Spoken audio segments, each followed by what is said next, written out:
बिस्मिल्लाहिर्रहमानिर्रहीम नहमदुहु व नुसल्ली अला रसूलिहिल करीम अम्मा बाद।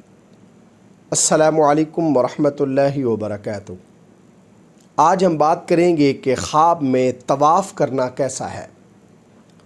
अल्लामा इब्न सीरीन रहमतुल्लाह अलैह ने ख्वाब में तवाफ़ करने की तकरीबन 7 मुख्तलिफ़ सूरतें बयान की हैं।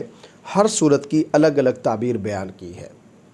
मसलन ख्वाब में तवाफ़ करना, ख्वाब में बैतुल्लाह का तवाफ़ करना, ख्वाब में बीवी का तवाफ़ करना और ख्वाब में वालदैन के इर्द गिर्द तवाफ़ करना वगैरह।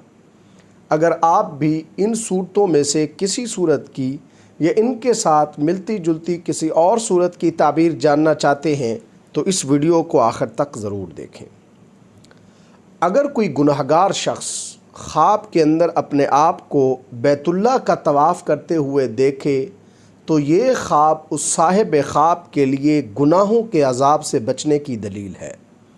और अगर ये ख्वाब कोई गैर शादीशुदा मर्द या औरत देखें तो ये ख्वाब साहिब ख्वाब के लिए उनकी शादी होने की अलामत है।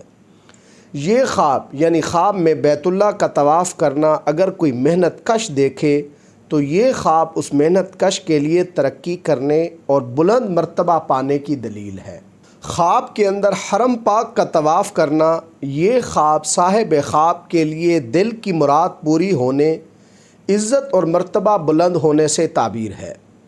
अगर कोई शख्स ख्वाब के अंदर बीवी के इर्द गिर्द तवाफ़ करता है तो ये ख्वाब साहिब ख्वाब के लिए बेदीन और गुमराह होने और दुनिया के माल के लिए परेशान रहने की अलामत है।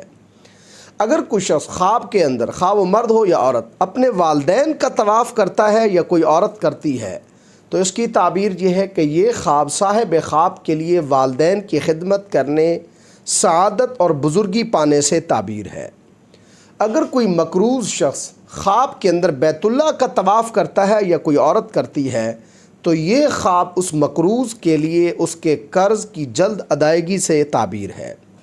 अल्लाह तबारक व तआला से दुआ है कि हमारे लिए हमारे ख्वाबों को बायस रहमत और बरकत बनाए।